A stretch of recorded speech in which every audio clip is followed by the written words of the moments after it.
So I found the perfect property and it's going to auction and I don't know what to do.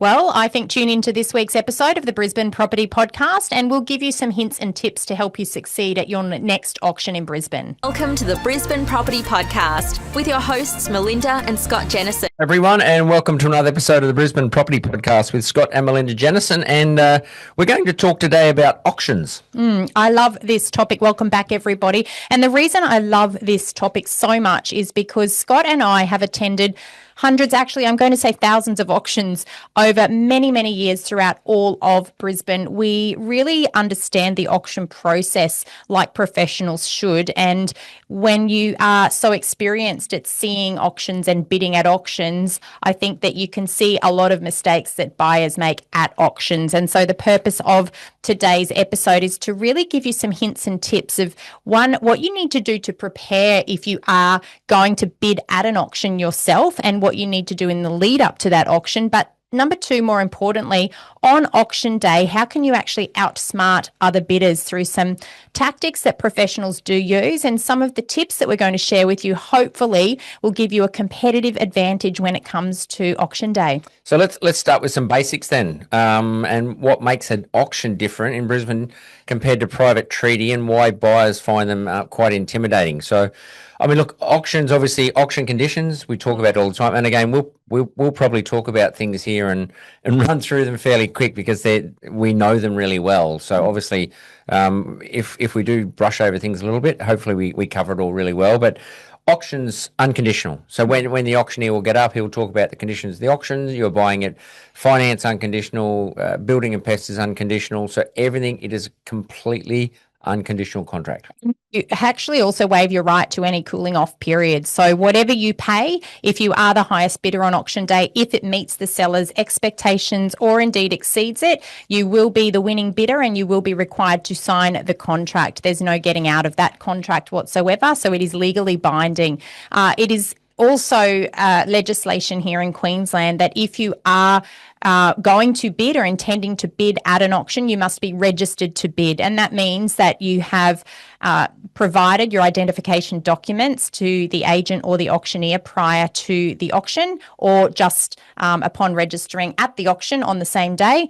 And you've also provided the details of whose name will be on the contract. So your identification would be that you're buying in your own name, and those details would be on the contract. Or alternatively, if you're purchasing in an entity, whether that's a trust or a self-managed super fund or even a company, those details would have been required to have been the registered party, and you're bidding on behalf of that registered party. So that's actually something that people need to be aware of up front. You have to have all of the contract details ready because that will become part of the registration process. So that's very different to private treaty sales, where you might be able to place an offer by email or by SMS or even over the phone. But at auction, it's all done in registration forms, which requires you to have that buying entity ready. I think one of the big things that what we see, and this is something, just to give you a bit of an insight, what we do here with our team at Streamline Property Buyers. So obviously we are attending auctions and we're bidding on auctions. We actually were successful for a client on the weekend where we attended an auction and bid on their behalf. In between time on Saturdays, for example, just to give you a bit of a rundown, we obviously, number one's our clients. So we're working for our clients, we're inspecting properties, we're looking at properties for them, we're attending auctions for them. And if we get a space in between our day in our runs on a weekend, we will actually program to go to auctions. And we'll go and watch auctions. We'll be able to gauge how many people are attending, how many people are registering, how many people are bidding, who's the auctioneer, how they're running their auctions, because we've seen a couple of new auctioneers pop up recently here in Brisbane. So just understanding their language, their body language, and how they actually run an auction is really important then when it comes for us, when we're actually when we're engaged by a client. I think the biggest stress for people and the biggest intimidation thing is people don't do them very often. You might do one or two auctions in your whole life. Whereas we're doing that on a weekend, one or two on a weekend probably. So I think that's one of the big things that people find it intimidating, is that they're just not used to it. They're out of their comfort zone. Yeah, I'm going to also add to that most people bidding at auction don't have a thorough understanding of the legislation that governs the real estate industry and the legislation that governs what can and cannot happen at an auction and what you can and cannot do as a registered bidder at the auction. So obviously there's instances where we see buyers talking to the selling agents that are working for the vendor or the seller and asking them for advice on, oh, well, what am I allowed to do? Whereas at the end of the day, that research should have been done up front so that you become confident and you know and understand what you can do, because the second you start asking, it's going to show that you're in a position of weakness, and that's never a good position to be in. Yes, auctions are intimidating. Yes, auctions are stressful. They're like a pressure cooker environment. You know, even the auction most recently that we represented our clients at the completion of the auction, 3 family members were in attendance, 1 male and 2 females. The 2 females were shaking. They had an adrenaline surge that prevented them from feeling, like they could function normally. And even the male said that he felt completely overwhelmed regarding the process. These are real reactions to feelings that people endure throughout that auction experience. And we were representing these clients, but they said they could never have done it simply because of how they were feeling internally. Now, as professional bidders, we see their feelings through their body language all the time. Whether we're bidding at auctions or just observing auctions, we can absolutely see when buyers are feeling stressed, when they're feeling like they're stretching their budget. We can see that through their body language, and that's what professional bidders are trained to see. And obviously, we're going to give you some tips in terms of what you can look for in other bidders as well. Just so our listeners do know, we actually do offer this as a service as well for through Streamline Property Buyers. So if people find a property and it goes to auction and they say, look, I actually don't want to do the bidding, you can actually contact us and we can be engaged for auction bidding only service, which takes that stress away as well. Some common mistakes that we see buyers making at an auction, especially when they're there to do it alone. I think for me, the emotion, getting the emotions involved, having your kids sitting there next to you, tapping you, going, "Oh, come on, Dad, put another bid in," or "Mum, come on, put a bid in." We've seen it, and seen it that often, happen. And that is such a stressful thing to go through.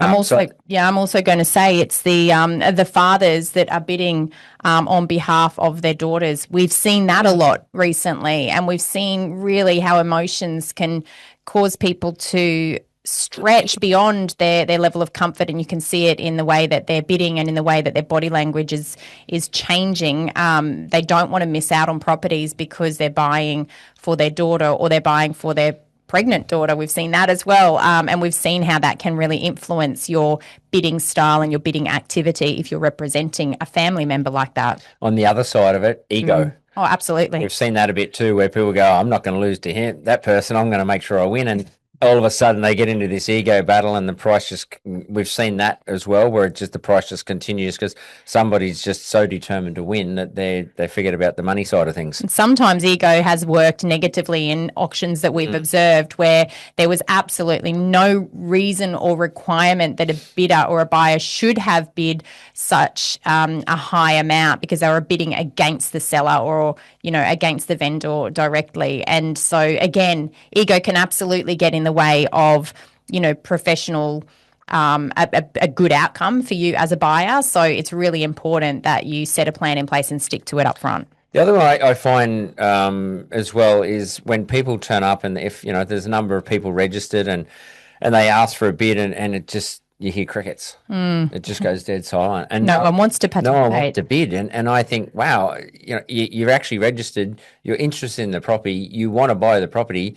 But if you don't bid, you actually won't buy the property. Yeah, we've been at a number of auctions where there's been multiple registered bidders and no one wants to open the auction with an opening bid. And so, it might start with a vendor bid, which is completely legal and acceptable. That's when an auctioneer places a bid on behalf of the vendor. But then for some reason, that can intimidate buyers thinking, well, I don't want to pay as much as the vendor thinks it's worth. And quite often auctions can lose momentum without that buyer interaction. So as a buyer, when you're registered to bid at an auction, we always encourage buyers to get involved at the level that they see value. Now, regardless of where that is, most auctioneers will accept an opening bid regardless of the level that it's at. We have seen in some instances where an opening bid may be rejected, but that's very uncommon. Most of the time they'll accept an opening bid to encourage other buyers to get involved. I'm also going to say bid increments. That's a big mistake that we've seen a lot of buyers make, and that is always providing the bid increment that the auctioneer is asking for. And this is especially true when a property is called on the market. Now, what is hard sometimes for a lot of buyers to determine is that that moment or that subtle change when a property passes the reserve price and the auctioneer's language does change in that the property has actually reached a point that the sellers will sell upon the fall of the hammer. In Queensland, there is no obligation for the auctioneer to call the property on the market. We often see buyers say, is it on the market yet? You know, are we selling for keeps yet? And when those questions are posed during an auction, quite often auctioneers or the selling agent that's working with the auctioneer will come back and say, it's been on the market for 4 weeks. It's on the market. Whether it's actually going to sell under the hammer, under auction conditions, quite often depends on the subtle language that an auctioneer will use. And that's only through years of experience and understanding different auctioneers that you can often pick that point. Some auctioneers will make that very, very obvious. They will use language such as we are selling or we are now on the market. And when you hear these words, you know that the auction now has passed the point of the vendor's reserve and that the highest bidder will be the winning bidder in that instance.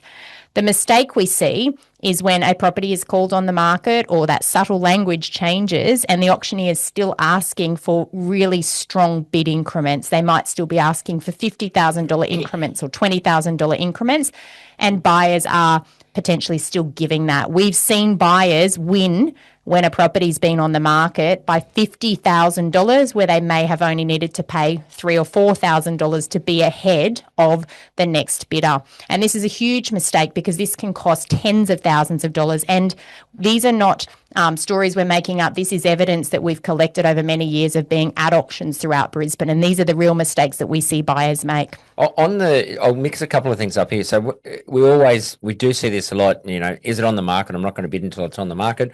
Well, whether it's on the market or not, you won't buy it if you don't bid, as I said earlier. So there's no reason you should sit back and go, well, I'm going to wait until it comes on the market to bid, because you might as well bid if you are interested in the property.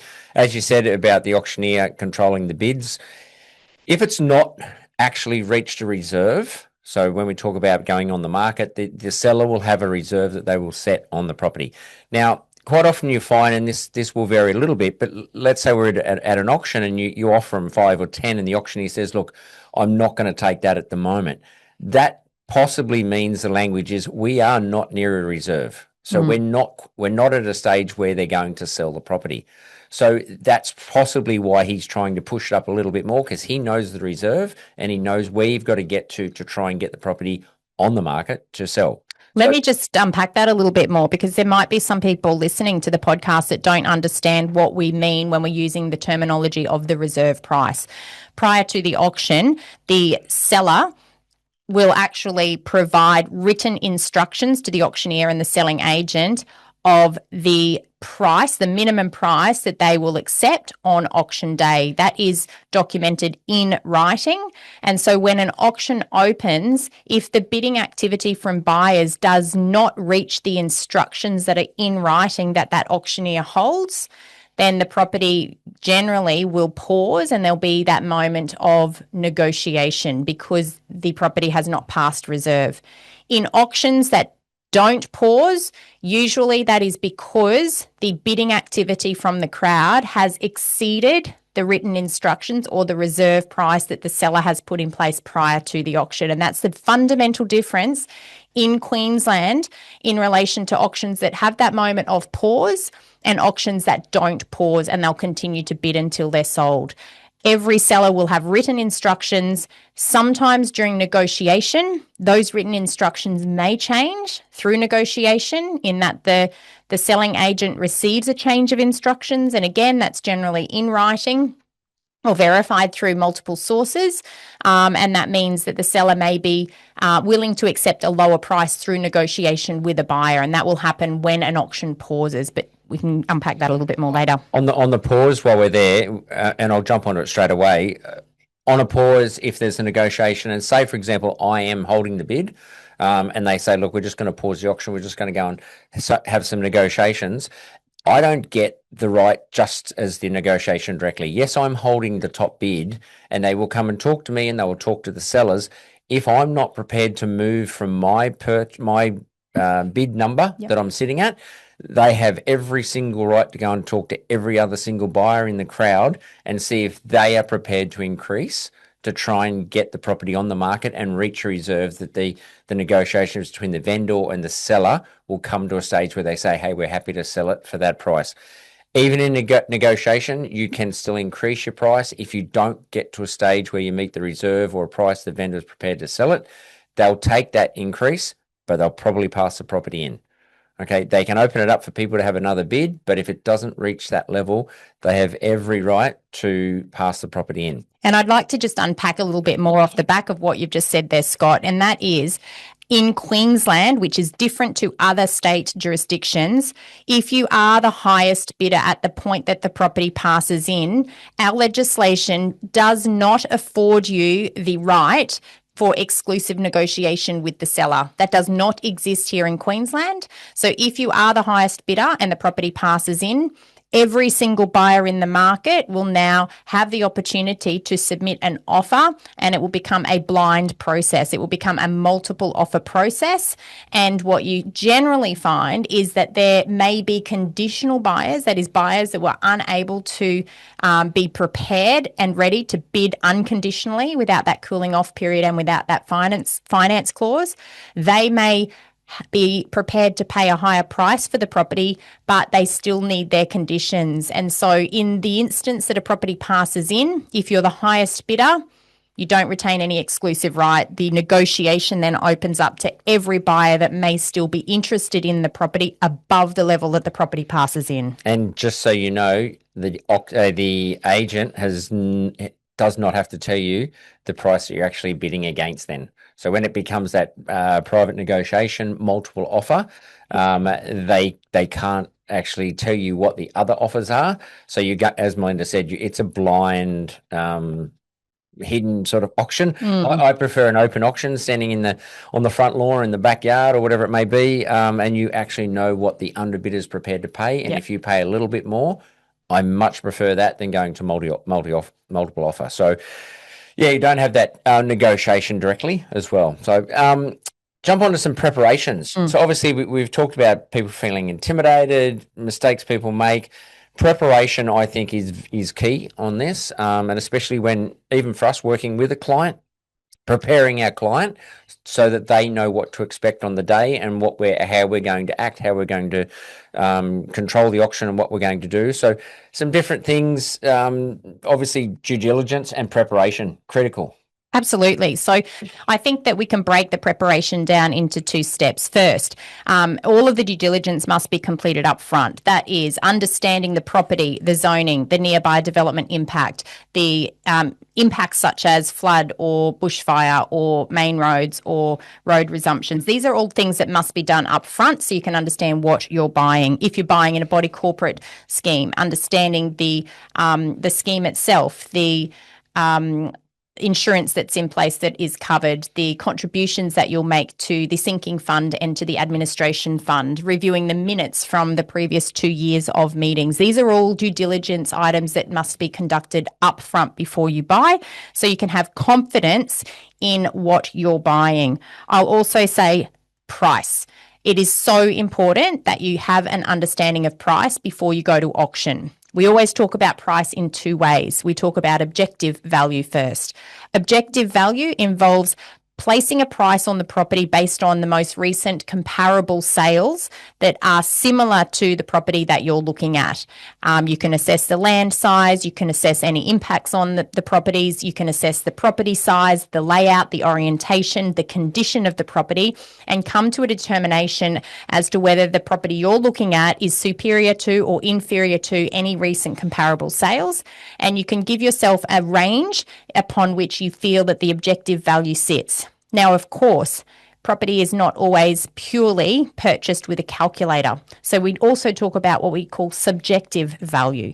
This is the emotional premium that a home buyer might be prepared to pay for the property that is for sale by auction. Now, that is something that cannot be measured, because that's going to come down to the scarcity. It's going to come down to how frequently this type of home becomes available. It's going to come down to how much the home itself matches the ideals of that particular purchaser. For some people, a subjective or an emotional premium might be small. For others, it might be quite large. And that is very difficult to price. So when we're working with our buyers, we'll provide objective value, because that is our role, to not get emotional about the purchase, but we'll also help them to understand the movement of the market, whether the market's flat, whether the market's growing, whether the market's actually retracting in value. That gives buyers confidence to know how much emotional premium they might be prepared to pay for the property. For investors, generally there's no emotional premium, but for owner-occupiers, quite often there will be.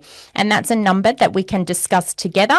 And if you're representing yourself, it's a number that you need to be confident with prior to auction, so that you can set a walk-away price. That is the most important thing when going to auction. There's got to be an upper limit that you don't go past, and you need to set that when you're in a non-emotional state, meaning not at auction day when you've got the adrenaline and the shakes and the fueled anxiety because of the pressure cooker environment. That must be done 1 or 2 days prior when you're feeling like you're not in that pressure cooker environment. Set a walkaway price and stick to it. That way there's no emotional premium that you're going to pay over and above what you've already factored in without that pressure cooker environment. Now, a thing we do with our clients is we'll do a pre-auction meeting. So in the pre-auction with the meeting with the client, and we'll talk about different scenarios. So how things could play out on the day.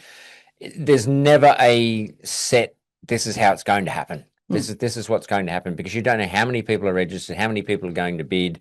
You don't know the vendor's expectations. All of those things are so different in many ways. So there's so many different scenarios, but we'll help our clients understand how things could play out and different ways that we could actually move and try and, I keep talking about controlling the auction, to try and control and run the auction in a way that we want to run it. Absolutely. And, just as an example, you might turn up to the auction and you might be one of 15 or 20 bidders. In that scenario, the way you might actually approach the auction could be very different compared to a scenario where you might be only one of 2 or 3 bidders. The competition that you are up against will often determine the strategy that might be best for you in that scenario. There are times where you may attend an auction and you might be the only registered bidder. Does that mean that you're the only interested buyer? Not always, because sometimes there can be conditional interest, and those conditional buyers that we talked about previously, that is, they need a finance clause or they're just not ready to bid under auction terms, they'll be waiting on the sideline hoping that that property passes in. So whilst you have the opportunity to negotiate, if you are the only registered bidder, quite often an auctioneer won't open the auction to have an open dialogue between a buyer and a seller publicly, because that would mean placing a lot of vendor bids on behalf of the seller. Instead, that will be a private negotiation to see if the property can sell under auction terms. If not, it will be open to all parties that may be interested, whether conditional or unconditional. Biggest tip that I have for any buyers that may not be too familiar with the auction process in Brisbane, and yet they found a property that's going to be for sale by auction. If you're not wanting to pay for professional representation, my advice is this: go and experience auctions in the lead up to your own. Ask the agent who the auctioneer is going to be and find out which auctions they're calling in the weekends in the lead up, so you can get an understanding of that auctioneer's style and that auctioneer's language, so you can feel more comfortable when you're in the position of that pressure cooker environment yourself, and you're able to control the emotions more because you've experienced that feeling prior. That's my biggest tip for anyone that's looking to participate in an auction. Understand the auctioneer and go and watch some of their auctions. That's so important. And look, I know it sounds probably a little bit extreme, but there's some auctioneers in Brisbane. I know what footy team they go for, and I know what coffee they drink. We get to know who these people are and how we get to know so well that we can read their body language. We know how they're going to talk. We know how they're going to act. We know how they'll probably negotiate. Okay, so that's the advantage you have. So I know you're not going to get to know them that well, but as Melinda said, go and watch them, see how they talk, see how they interact with people, and get an understanding of the jokes they say and all those sort of things. You'll get to know a lot more if you have that experience on your side as well. Absolutely. Let's talk about a couple of strategies that we've seen some buyers participate in, if you like. Bidding late or bidding right at the end, waiting for the property to be called on the market, second call, third and final call, and this new bidder comes in. Is that really the best tactic? Oh, look, probably not. As I've said at the start, if you're there to bid, and this is also, this one probably reflects a little bit to, we talked earlier on the ego side of it and getting offside with the auctioneer. Okay, don't forget that the auctioneer is there to do a job, and he's working for a person same as everyone else. They're just selling their house as opposed to buying it. They'll probably become a buyer. So he's actually trying to do the right thing by the sellers, by the client, and obviously by you as a buyer. For you to not bid and participate, you're not actually helping the auctioneer either. So you want to get on the right side of the auctioneer a little bit, to sit out the back and go, no, I'm just going to wait until it's called on the market. I'm not going to do anything. You're not doing yourself any favours, I don't think. And I think that's different to participating early and then taking a wait-and-see approach. And that's quite often something that as professional bidders we may do. We might start the auction depending on the number of registered bidders, and then just sit and wait to see who else is actually in and participating and bidding at that particular moment. If it does slow down and we still hold instructions and it hasn't reached reserve or it's not on the market, we may continue to participate to ensure until we're confident that the competition is actually thinning out. I think it's really important for any bidder to, as much as they can, control the pace of the auction. Now, when you are holding the bid, that is, you are the highest bidder, you're not thinking. Someone else is thinking. And that's an incredibly powerful position to be in, especially if you don't like that pressure cooker feeling. So therefore, as soon as someone bids, if you know that you have capacity to pay more and you're still within that set limit, jumping in aggressively and just over the top of where another bidder might be puts that pressure back on them to do the thinking. And it actually is a very powerful way to show strength in your auction bidding strategy. Now, that doesn't always work because it does depend on the opposition that you might be up against. One thing that we're always watching is who are the other bidders. If we're bidding against other professional buyers agents, we may take a different approach compared to if we're bidding against emotional bidders. We often watch the bidder's body language. We can see when they're out through their facial expression, through their hand movements, through their shoulder movements, and their whole demeanour. So it's so critical that you try and maintain a poker face and a poker stance if you are bidding. Sunglasses and hats are actually great because you can hide behind those. And that's just a small tip that we will give you, because if you're wearing your emotion on your face, professional bidders will see it, and absolutely the auctioneer and the sales agent will see it. So that obviously gives information to them that you may not want to share. Don't be on the phone. No. That's probably my big tip. I see so many people that are on the phone, and I've even seen some professional people, and they're taking instructions on the phone, and I don't get it. Sorry, that's probably one bit I just go, don't be on the phone, because you're not in control, and you've got someone talking to you. You're half engaged, and your attention is actually being disturbed or diverted because you're trying to do two things at once. Having instructions and being able to execute on those instructions in the same way that a bidder would have their final number in mind, in the back of their mind, enables you to execute without the a constant, I guess, emotional surge that you may get if you're a husband talking to your wife on the phone. I've heard that very close by to me at auctions when we've been bidding, where the husband's there to bid, but the wife might be at home with the children and they're having the conversation. People around you can hear those conversations, and that can give professional bidders an advantage, because we can hear when people are being stretched, and that enables us to be more aggressive if we still have instructions at a higher level to intimidate them further, to help them just pull up and hopefully get a result for our clients. So these are some of the strategies that professional bidders do, because remember, we don't have the emotional connection to the property that most bidders would have if they're representing themselves. And don't be afraid to negotiate. I think that's something that, don't be afraid, that because if you do get to negotiate, at least you'll get a bit of an idea of where the vendor's expectations are and where they might have set their reserve. So don't take it all exactly like if the auctioneer comes back or the agent comes back and say, look, you got to get to this price.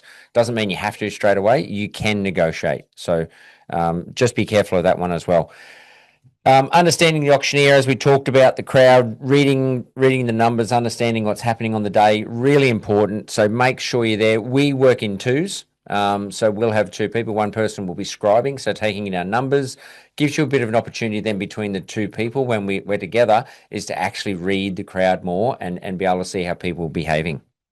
I'd like to just wrap things up for this podcast with some red flags to look out for at auctions. And these are things that we, as a professional team, have seen happening in Brisbane. So you need to be aware of them and mindful that you're not going to be, participating or in an auction where this is happening. The first thing is watch all of the other bidders as they're bidding. So be in a position where you can actually see all of the bidders that are raising paddles. Dummy bidding is illegal in Queensland, as it is in all jurisdictions across the country. So we cannot, if you cannot see a bidder and you're not sure who's holding a bid and you suspect that there's no one holding the bid, you have a right to ask the auctioneer for who's holding the bid or what bidder number are they, and to point them out in the crowd. We have seen dummy bidding take place in Brisbane, and it breaks my heart that this happens because it is illegal activity. However, what we want to ensure is that as professional bidders, this just is wiped out of the industry, because every buyer deserves a fair playing field. And so being in a position where you can watch all other bidders gives you the best opportunity to ensure that you're bidding against real people and there's not someone or something trying to drive up the price in a way that is illegal. My second biggest tip is to ensure prior to auction day that you request a copy of the contract and you have that reviewed by a representative, a legal representative. So send it to the solicitor or the conveyancer that's going to be representing you, so that they can check the terms upon which you're bidding. We have seen more recently, with the introduction of the new seller disclosure laws, some agencies in Brisbane have been inserting special conditions which remove some rights of the buyer in relation to the new seller disclosure. This, again, is illegal, and the REIQ are aware that this is happening. Unfortunately, with new legislation, when we see people trying to contract out of legislative change, it can actually result in illegal activity taking place. So make sure you know what you're signing, get the contracts reviewed by legal professionals before you turn up on auction day, because once you're there, you won't know what all of those special conditions might mean. So have them reviewed prior. Additionally, ask the auctioneer, or rather the agent in the lead up, how much money you're going to need if you are the winning bidder, and how soon do you need to deposit that money into their trust account. Then check with your bank to make sure that you have the capacity to transfer that amount on auction day if it's required on that day. Really important tip, because if you don't have the capacity to pay, you may be in default of the contract conditions. So you need to make sure that all of your ducks are lined up in a row. And finally, make sure that you know the entity that you're purchasing in, and you're able to provide evidence of that when you're registering to bid on auction day. That is, if it's in your name, take your identification documents. If it's in a company or a trust or an SMSF, ensure that you've got the documents to support that identification process. That's absolutely critical. I've got some real simple ones, and I've seen this happen before at an auction. We actually went and watched. The property was called on the market, and somebody offered $50,000, and they bought the property. I was shocked. Straight up $50,000 above and it's been on the market. I don't know why they had to go that high. So Could have spent 3 or 4 or you didn't, perhaps even I 1. didn't need to spend that much. So again, that shocked me a little bit. The other one I don't quite understand. Again, it's each to their own. So don't take me that, I'm not saying you have to do this, but I mean, we offer this as a service. And it's a very, very, very affordable. I think it's actually a very cheap service. And we bid for people at auctions. Quite often, people say, "Oh no, I've got the agent and one of his associates or someone. They're going to do the bidding for me over the phone." At the end of the day, all I can say is they're working for the vendor. They're actually not working for the buyer at all. Their job is to get the best price they can for the vendor and sell the property. They'll do that for you, and probably at no cost at all. But again, just keep in mind they've actually been engaged and they're getting paid by the vendor to sell that property and do the best they can for it. So therefore, how much does it really cost you? So it might be hidden in the purchase price that you end up paying. And look, hopefully some of the tips we've shared with you will help you just to understand, what is involved in bidding at auction. Some people find it incredibly intimidating. And if that's you, and if you are looking to buy at auction, I definitely recommend seeking professional representation for the small investment. The savings can be enormous, and especially if you are an emotional buyer, it can really help you to get an understanding of where to draw the line when it comes to purchasing property. Of course, if you are confident and you're prepared to do it alone, I think that many of the tips we've shared with you will provide some enormous value in terms of how you should approach auction day and also the lead up and things that you need to ensure you're completing prior. So that's a wrap. First, second, and third call done. Sold. Look, hopefully that's been useful information. We're always here to help and hopefully share as many tips and info as we can with our listeners. As usual, I will let Melinda wrap it up and I'll talk again next week. Thanks very much. Take care and bye for now. Yes, thank you so much once again for joining us on the Brisbane Property Podcast. We hope you've enjoyed these auction tips that we've shared with you today. And if you know someone bidding at auction in Brisbane in the near future, please share this episode with them. We would love for you to leave us a review also on your favourite podcast player.